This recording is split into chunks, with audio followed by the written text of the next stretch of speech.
Señor, una vez más estamos ante tu presencia, clamando que tu vida y tu expresión sean lo que dirijan este mensaje, sea lo que se manifieste en este mensaje. Sálvanos de nuestro ser natural, nuestro hombre natural, nuestro viejo hombre, y exprésate tú, Señor, en la nueva creación. Gracias que tú estás sembrado en nosotros, estás creciendo en nosotros. Ahora, Señor, manifiéstate en este hablar. En tu nombre, Señor. Amén. El mensaje 5 esta noche se titula La siembra de la semilla del reino. Como saben, en estos pasados 4 mensajes hemos estado laborando en todo lo que es el reino. Y la médula de cada uno de estos mensajes es que este reino se siembra dentro de cada uno de nosotros como la semilla, y esta semilla es Cristo. Ahora, esta siembra tiene una operación. Y el primer título que nos encontramos es La operación del sembrador. Y podemos decir que cada uno de estos mensajes van en ascensión, van abriendo más la revelación. Así que poco a poco el Señor nos está dirigiendo, el Señor nos está mostrando todos sus misterios, toda su revelación, todo su deseo en cada uno de estos maravillosos mensajes. El reino es la totalidad de Cristo como vida que se propaga en nuestro interior con todas sus actividades. Abrimos el mensaje con esta maravillosa definición de lo que es el reino. El reino es la totalidad del Cristo que como vida se propaga dentro de nuestro ser con todas sus actividades. La venida del reino comenzó cuando Cristo se hizo hombre y se sembró en la humanidad como su terreno a fin de él crecer, madurar y producir la cosecha, la cual es la plena manifestación del reino. Así que Cristo vino en el desarrollo de la semilla, como estuvimos viendo en el mensaje pasado. Finalmente se hizo hombre como la semilla completada en este hombre Dios, y ahora Él está en el proceso de sembrarse después de su ascensión en toda la humanidad. Y cuando Cristo estaba, Él decía, el reino de los cielos se ha acercado. Pero cuando Cristo se sembró, entonces ahora empezamos a experimentar lo que es la realidad del reino. El reino crece continuamente y viene mediante este proceso de crecimiento. Todos tenemos la semilla, todos nos hallamos en este proceso de crecimiento, y llegará el día en que nos hallaremos en la etapa de la cosecha. Ahora nosotros tenemos al Señor Jesús, la maravillosa semilla. Y aunque ya hemos hablado sobre este asunto, aún nos falta mucho para ver lo que Él es para nosotros. Necesitamos espíritu de revelación y de conocimiento para que esta semilla se abra a nosotros esta noche y podamos ver que no es algo tan simple como aparentemente pudiera sonar, que Cristo es una semilla. El primer punto que se presenta es que Cristo es el fruto de muchas generaciones humanas que se mezclan en el devenir del proceso del Dios triuno en la historia con el hombre. Y poco a poco, como uno que está depurando el camino, poco a poco se va produciendo la línea que va a producir la llegada de Cristo. Consideremos con cuidado la definición otra vez. El Cristo como vida que se propaga en nuestro interior con todas sus actividades. Es maravillosa esa definición. Y no hay nadie en el Nuevo Testamento que haya expresado esta definición, no porque él diga que es el reino, pero ese es la mejor explicación, es Gálatas 2:20, que tanto conocemos. Brevemente, con Cristo estoy juntamente crucificado y ya no vivo yo. Es decir, el Pablo en la vieja creación estaba en la cruz. Y ese Pablo ya no vive. Ese Pablo ya no vive. Dice, mas vive Cristo en mí. Es decir, aunque el Pablo viejo esté en la cruz, hay un Pablo nuevo que ahora vive, pero no vive solo. Cristo vive en él. Y todavía más, y la vida que ahora vivo en la carne. Esa es una expresión fuerte. Este nuevo Pablo tiene un vivir de hombre en la carne. Claro, hay que aclarar, aquí el término carne es diferente al de Romanos 8. Aquí se refiere al vivir humano, al vivir en su cuerpo físico. El Pablo nuevo en su interior, que comprende un espíritu mezclado con la vida divina y un yo renovado, tiene también un vivir de un Dios hombre. Tiene el vivir de un Dios hombre. Y finalmente, la vivo en la fe del Hijo de Dios. La vivo en la fe del Hijo de Dios.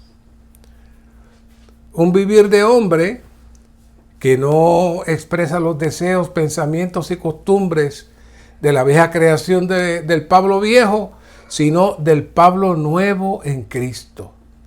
Este es el Cristo como vida que se propaga en el ser interior y exterior de Pablo con todas sus actividades. Ese es el Cristo. Ese es el reino. Así que todo este proceso de Gálatas 2:20 es que Cristo se había propagado en Pablo y luego ese es el vivir y la expresión del reino en la tierra. Esa es nuestra meta, ese es nuestro objetivo. Así que para poder comprender este proceso necesitamos regresar un poquito a Génesis, en donde Adán es presentado en medio de símbolos. Como les he dicho, los primeros 3 capítulos de Génesis son muy parecidos a Apocalipsis. Están llenos de símbolos, están llenos de imágenes que necesitamos realmente sacarlas. Así que ahí está Adán en el huerto con unas instrucciones especiales. En Génesis 2:15 dice, y tomó Jehová Dios al hombre y lo puso en el huerto del Edén, para que lo labrara y lo guardase. Esas 2 palabras nos van a seguir durante todo el mensaje, para que lo labrara y lo guardase. ¿Qué dice la nota?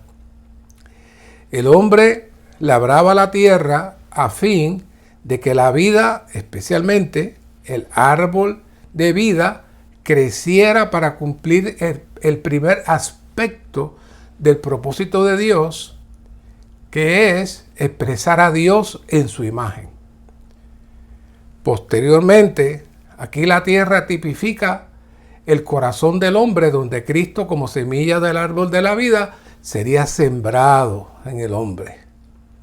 Así que labrar la tierra significa ablandar y quebrantar nuestro corazón endurecido, haciendo que éste se abra a los cielos para que el Espíritu, como la lluvia, descienda con miras al crecimiento de Cristo como el árbol de la vida en nuestro ser. Todo eso estaba encerrado en esas dos palabritas. El resultado de un vivir en donde Cristo puede crecer y desarrollarse como la semilla es lo que se conoce como un corazón puro. No puedo hablar del reino y no puedo hablar del crecimiento del reino si no nos detenemos un momentito a hablar en lo que es el corazón puro. Porque como la tierra es el corazón y Dios manda a Adán a que la labre y la cuide, pues necesitamos detenernos un poquito en este asunto de lo que es el corazón del hombre. Mateo 5:8 dice: bienaventurados los de corazón puro, porque ellos verán a Dios. ¿Qué es tener un corazón puro? Tener un corazón puro es tener un solo propósito. Esto es tener como única meta hacer la voluntad de Dios para su gloria. Se tiene un corazón así para el reino de los cielos. Nuestro espíritu es el órgano con el cual recibimos a Cristo, mientras que nuestro corazón es el terreno donde Cristo crece como semilla de vida. Por causa del terreno y por causa del reino de los cielos, necesitamos ser pobres en espíritu, ser vaciados en nuestro espíritu, a fin de recibir a Cristo. Pero además de eso, necesitamos tener un corazón puro y sencillo para que Cristo pueda crecer en nosotros sin impedimento.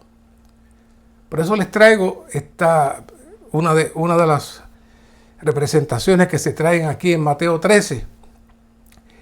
Y dice Mateo 13:3, y les habló muchas cosas en parábolas, diciendo: he aquí, el sembrador salió a sembrar. Otras cayeron en los pedregales. Ya había distribuido y hablado de dónde cayó cada cual, pero nos interesa mucho esta de los pedregales, donde no tenían mucha tierra y brotaron pronto por no tener profundidad de tierra. Hace algún tiempo, un querido hermano me trajo una ilustración muy especial para mí. Este hermano se crió básicamente en la agricultura, creció como niño viendo a los agricultores laborar cerca de su casa, y él veía que los agricultores pasaban mucho tiempo limpiando el terreno de piedras antes de sembrar. Pero de pronto comenzó a notar que cada año pasaba lo mismo. Ellos volvían otra vez a sacar más piedras, hasta que no pudo más y fue y le dijo: ¿por qué limpian tanto las piedras cada año? Si cada año yo veo que ustedes sacan muchas piedras. ¿Qué pasó? La respuesta fue que las piedras salen cada año de lo profundo de la tierra. Ellos le dijeron que hay muchas piedras ocultas que no vemos, pero están ahí hasta que salen.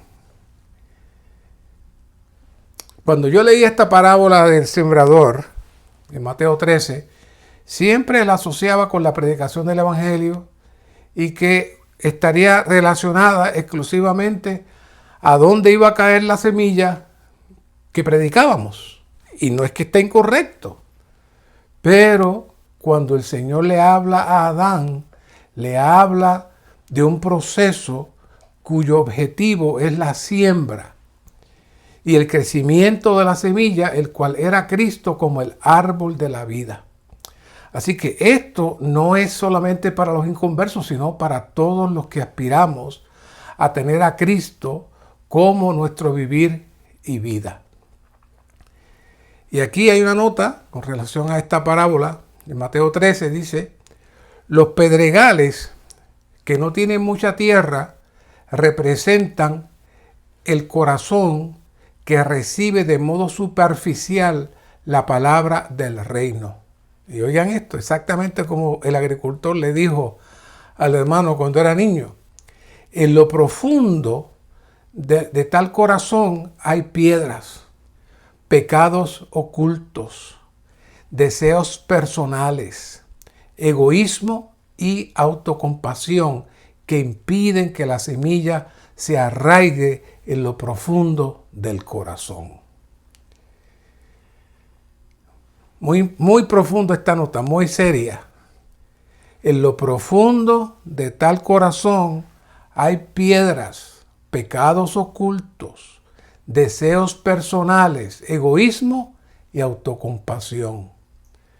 Cada uno de estos impedimentos son realmente un impedimento para el crecimiento de Cristo como semilla en la vida de iglesia. Ciertamente necesitamos labrar la tierra, como le dijo Dios a Adán, para que nuestro espíritu regenerado nos pueda alumbrar y el Señor tenga cabida en nuestro corazón. Sin entrar mucho en cada uno de los detalles que se esconden, en las piedras que se esconden, porque eso sería otro mensaje, pero me llamó mucho este asunto de la autocompasión. En muchas ocasiones llegan hermanos, básicamente presentando el argumento de la injusticia, ya sea porque su esposa o su esposo, o otro hermano en la iglesia, o un vecino, o un compañero de trabajo. Siempre está este asunto de la autocompasión y lo que yo no merezco. Yo no merezco eso. Yo he sufrido mucho de niño y para que también me haga eso a mí.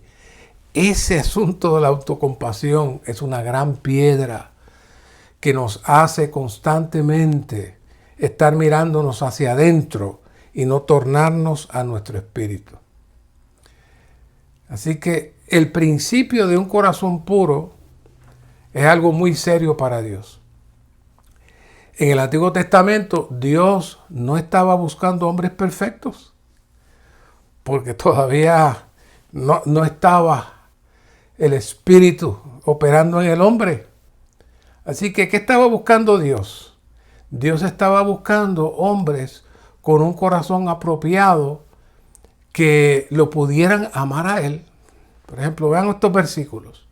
En Samuel 17:7, ¿se acuerda cuando estaban pasando todos los hermanos de David, grandotes, bien parecidos, bien fuertes? Y cada vez que Samuel veía a uno decía, este tiene que ser, este es el rey. Pero entonces Dios le dice a Samuel en su corazón, porque no se ha de tener en cuenta cómo mire el hombre, pues el hombre solo ve las apariencias, mas Jehová ve el corazón. Jehová ve el corazón. En Ezequiel 36:26 dice, también os daré un corazón nuevo y pondré un espíritu nuevo dentro de vosotros. El Salmo 51:10, crea en mí, oh Dios, un corazón limpio y renueva dentro de mí un espíritu firme. Jeremías 32:39, les daré un solo corazón y un solo camino, a fin de que me teman todos los días para bien de ellos y de sus hijos después de ellos. En los versos entre Ezequiel, Salmos y Jeremías hay toda una transición. Primero, en Ezequiel 36 nos habla del proceso de recibir al Señor en la regeneración.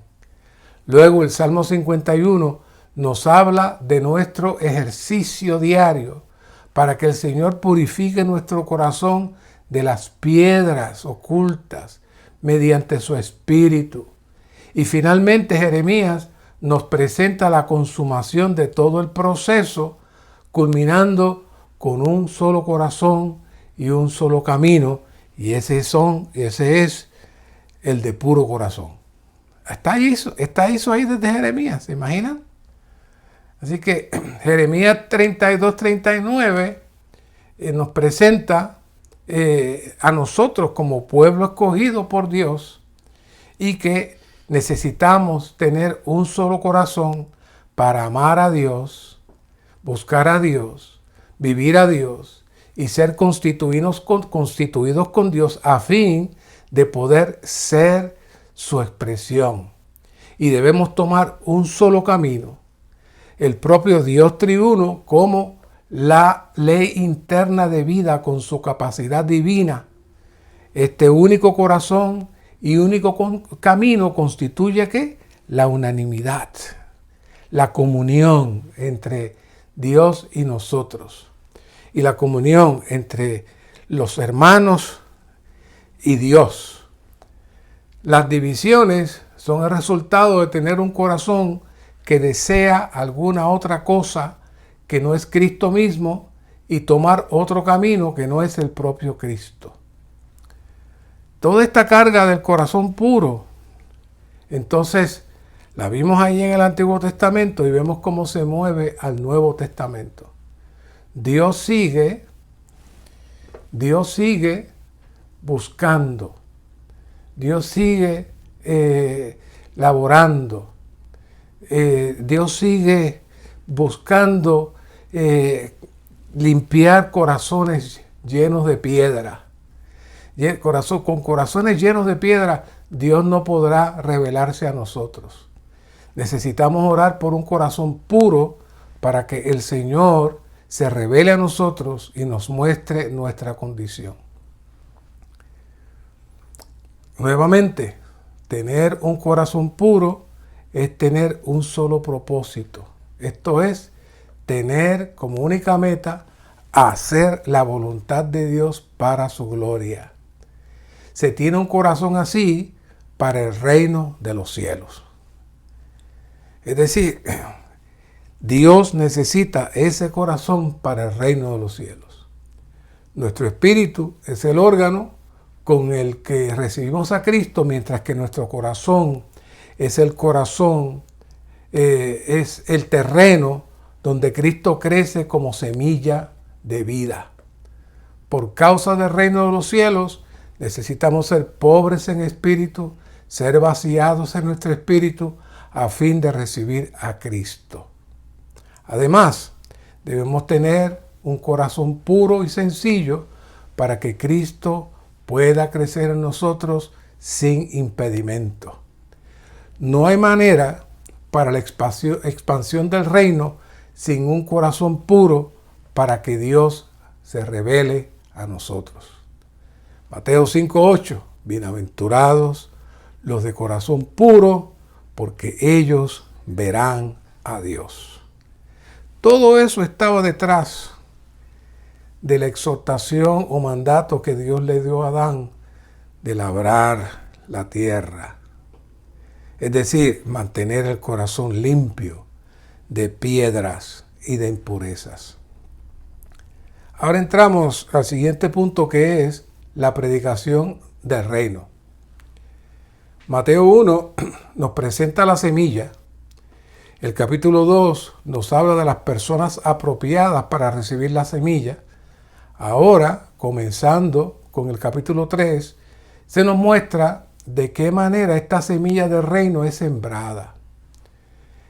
En primer lugar, Mateo 3 nos dice que la siembra del Señor Jesús como semilla no tiene nada que ver con la cultura o con la religión. No tenemos que hablar mucho de Juan. En el escrito hoy habla muchos detalles de Juan, pero ustedes conocen muy bien a Juan. Todos sabemos cómo él rompió con la tradición, la religión, la cultura, para darse a una sola cosa. Juan el Bautista estaba por encima de la religión. Él rompió con todos los estereotipos de la religión. Su vivir, su vestir, su comer, estaban diametralmente opuestos a la vida que tenían los sacerdotes judíos.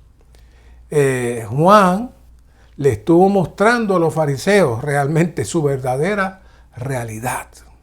Su verdadera realidad. Así que Juan fue muy impactado de alguna manera, aunque no se dice los detalles, pero Juan fue impactado profundamente con una revelación especial de Dios para ser el precursor y abrir la puerta para Cristo. Por eso cuando él le habla a los fariseos, ahí en Juan 3:9 al principio dice, y no penséis decir dentro de vosotros mismos, tenemos por padre a Abraham. O sea, en otras palabras, no hagan sus pensamientos, mucho cuidadito. Ustedes tienen muchos pensamientos naturales, pero ustedes tienen otro origen, otra realidad, y él les llama, ¿sabe cómo? Generación de víboras. Posteriormente el Señor vuelve otra vez y los expone. Pero aquí Juan ya desde el principio le está diciendo sus pensamientos, sus análisis, su aprendizaje religioso. No ha hecho nada con ustedes. Ellos solamente tenían una alternativa para poder salir de su condición.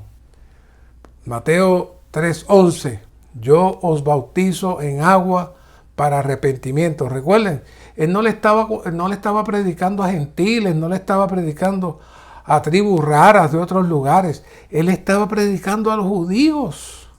Le estaba hablando a los judíos. Yo os bautizo en agua para arrepentimiento, pero el que viene tras mí, a quien yo no soy digno de llevarle las sandalias, es más fuerte que yo. Él os bautizará en Espíritu Santo y fuego. Claro, necesitamos hacer notar que el fuego aquí no es algo positivo, como algunos que pueden estar orando para que haya mucho fuego en sus reuniones, sino que está en el contexto del verso 10. Por tanto, todo árbol que no da buen fruto es cortado y echado en el fuego. Esa era la dirección que Juan estaba presentando. Por un lado estaba el bautismo en el Espíritu Santo, pero también estaba el bautismo en fuego. Estaba el bautismo en fuego para los que no siguieran el Evangelio. El que Juan el Bautista iniciara su servicio anunciando el reino era que él había recibido una revelación directa de parte de Dios de un cambio profundo y radical que estaba por venir y que habría que prepararse para ese cambio radical. Entonces, la manera de prepararse, según lo que él vio hasta ese momento, era sumergiendo a los que se arrepintieran para recibir el reino y sacarlos de su viejo vivir. Pero también les presentaba una solución a esa muerte. El que vendría detrás de él les traería vida con el Espíritu Santo. O sea que Juan le quiso decir que sea en el Espíritu Santo o en el fuego dependerá de ustedes. En el versículo 12 Juan dijo que aquel que viene tiene su aventador en su mano y limpiará completamente su era. Si ustedes son granos de trigo, ciertamente serán llevados al granero. O sea, estos serán aquellos que son puestos en el Espíritu Santo. Pero si usted es paja, Él le pondrá en el fuego inextinguible. Ese era el Evangelio de Juan. Así que la predicación del reino es el anuncio de la existencia de una salida, de una puerta, de la operación del Dios triuno para, por un lado, clausurar las puertas del Hades con la siembra de una semilla que crecerá y llegará a ser un organismo viviente simbolizado por la vid y que se consuma en una ciudad, la Nueva Jerusalén. Juan introdujo la llegada del reino y luego llegó el reino mismo en una persona que se procesaría y llegaría a ser el espíritu que da vida para sembrarse en nosotros, efectuando la regeneración, produciendo una siembra de muchos, con una misma semilla, para producir un fruto corporativo, que es el reino de Dios. Todo eso es el reino de Dios. Próximo punto, el bautismo del Señor Jesús y su tentación en el desierto. El bautismo del Señor Jesús parece ser misterioso, pero vino a ser la confirmación de Dios de que su Hijo en su cuerpo de hombre estaba listo para su ministerio. Por un lado hemos escuchado que el Señor quiso cumplir toda justicia bautizándose, lo cual es cierto, pero por otro lado el Señor le dio constitución al bautismo de Juan al él participar de él. Todos los que fueron bautizados en el bautismo de Juan tenían el objetivo de entrar a participar del bautismo de Cristo en el Espíritu para ser resucitados. Pero al Cristo participar del bautismo de Juan, Él le dio realidad al bautismo de Juan al anunciar su muerte y el fin de la vieja creación, y también abrió la puerta para entrar en su resurrección después de su muerte. Todo eso aconteció con Cristo participar del bautismo de Juan. Este bautismo le dijo al Padre que el Hijo confirmaba su compromiso de entrar físicamente en la muerte para participar en la resurrección. Es por eso que Dios habla y confirma el ministerio de su Hijo, y la paloma desciende sobre el Hijo, manifestando que Él es el lugar donde ella habitaría y reposaría al venir a ser el Espíritu que da vida. Esto porque el Señor Jesús, mediante ese bautismo, confirmó que Él entraría voluntariamente al sacrificio de la cruz. ¿Qué pasó allí? Bueno, por un lado, históricamente el evento no había ocurrido, pero en los cielos el evento ya se había consumado, produciendo el gozo de la Trinidad Divina. Es por eso que Cristo es llevado rápidamente al desierto para exponer al enemigo de Dios, exponiendo al enemigo de Dios y su imposibilidad de activar las puertas del Hades en el Hijo del Hombre. Ese bautismo realmente le dio la autoridad en la tierra al Señor de ahora enfrentarse al enemigo, y que el enemigo viera el primer hombre en la tierra que él no podía tocar. Saben, Satanás no comprendía estas dos esferas del Señor. Por un lado, la esfera física ilimitada, y por otro, la esfera celestial y completada.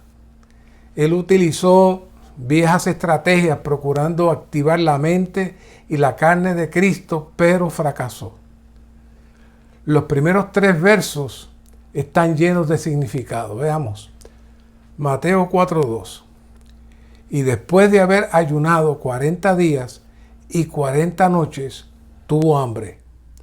Y acercándose el tentador le dijo: si eres hijo de Dios, di que estas piedras se conviertan en panes. Mas él respondió y dijo: escrito está, no solo del pan vivirá el hombre, sino de toda la palabra que sale de la boca de Dios.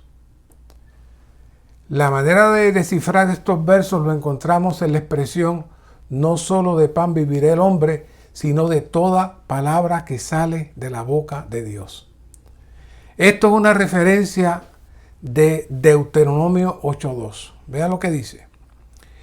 Y te acordarás de todo el camino por donde te ha conducido Jehová tu Dios estos 40 años en el desierto, para humillarte y probarte, a fin de saber lo que había en tu corazón, si habías de guardar o no sus mandamientos. Y el 3, y te humilló, te hizo pasar hambre, te alimentó con maná, que no conocías tú ni tus padres, para hacerte saber que no solo de pan vive el hombre, sino de todo lo que procede de la boca de Jehová vive el hombre. ¿Por qué el Señor escogió esta porción de las Escrituras para refutar al enemigo? Cristo en aquel momento estaba revalidando el fracaso de todo el pueblo de Israel en el desierto. Él en 40 días completó lo que el pueblo de Israel no pudo en 40 años. Dios no puso al pueblo de Israel en un ayuno directo, pero le dio solo maná para comenzar a cambiar la constitución de un pueblo contaminado con el sabor y el vivir de Egipto. Pero la clave la encontramos aquí en el 8.2b. Para humillarte y probarte a fin de saber lo que había en tu corazón. Regresamos al corazón. Dios necesitaba un corazón limpio para él poder reproducir su semilla. Pero los apetitos del cuerpo son la manera más efectiva de probar dónde está nuestro corazón. Cristo fue confirmado por el Espíritu, fue llevado al desierto, se restringió de alimentos por 40 días y Satanás trató de entrar a su carne, intentando activar los sentidos y necesidades del cuerpo mediante el hablar a su mente, pero Cristo le contesta con las mismas palabras que Dios había probado al pueblo de Israel, que a su vez había fallado. En esta ocasión, él no falló.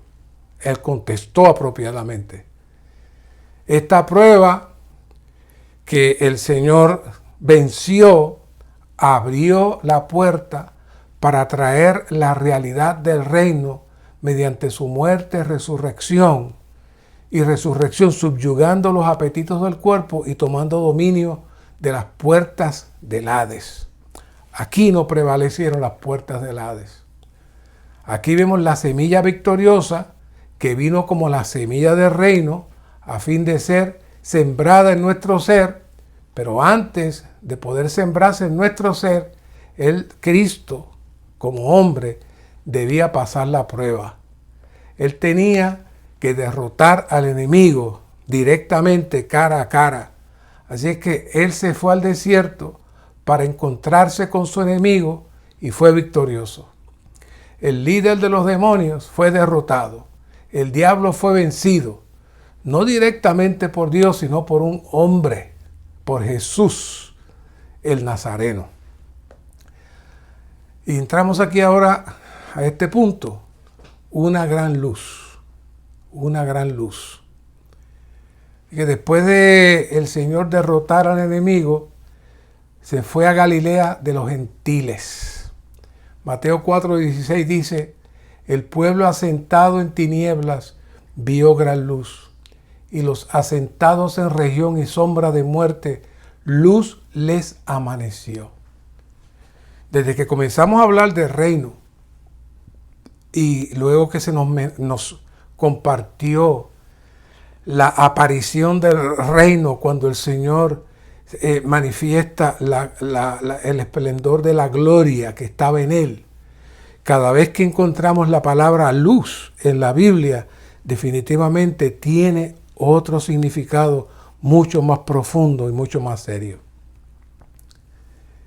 Si no fuera por el relato bíblico, jamás nos percataríamos que su visita a Galilea representaba el resplandor de una gran luz. Ahí dice que el pueblo estaba en tinieblas, pero que el pueblo recibió el resplandor de una gran luz que les amaneció.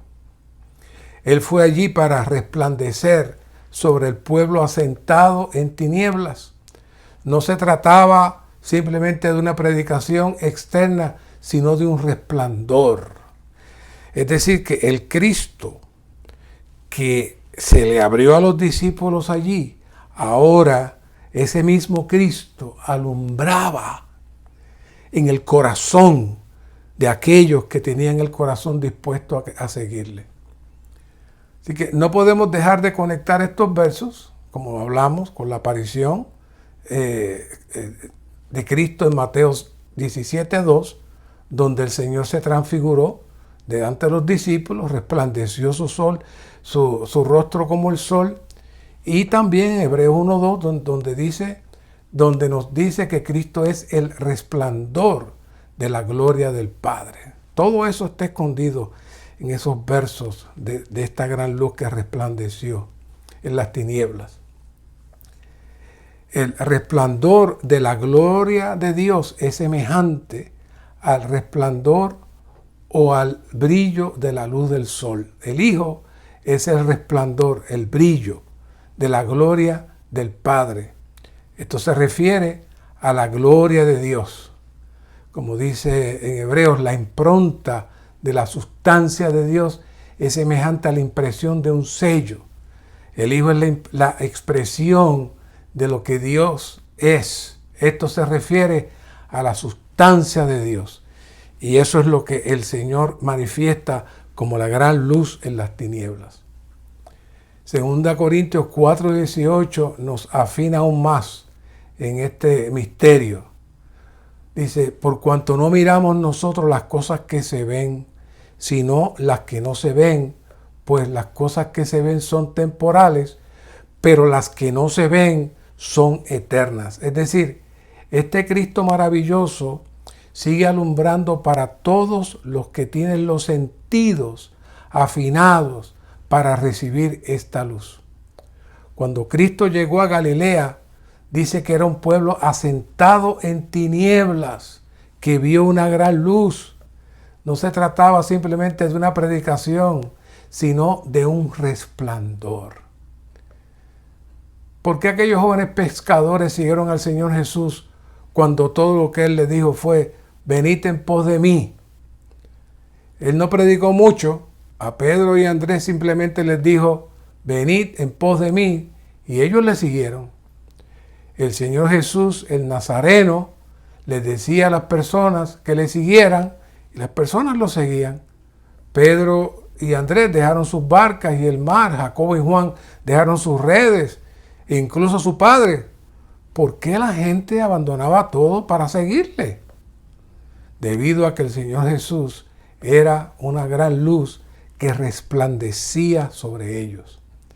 Esta luz no solo era una luz, sino la manifestación del reino mismo en todos los que andaban en tinieblas. ¿Cuál es tu experiencia de Cristo hoy en tu percepción de ver la luz de Cristo en otros y de transmitir la luz de Cristo a otros? Si Cristo brilla en nosotros, entonces alumbramos, aunque no lo planifiquemos. Y si tenemos el corazón puro, podemos percibir la luz de los demás en nosotros y transmitir la nuestra a los demás. Esta semana, en mi casa, recibimos la visita de un amado hermano y su esposa. Fueron solo 2 días, pero fueron 2 días llenos de luz. Él ni ella se propusieron llegar y decir, vamos a alumbrar. No. Ellos llegaron, pero alumbraban a cada momento. Lamentablemente, de la misma manera que alumbramos, también propagamos tinieblas.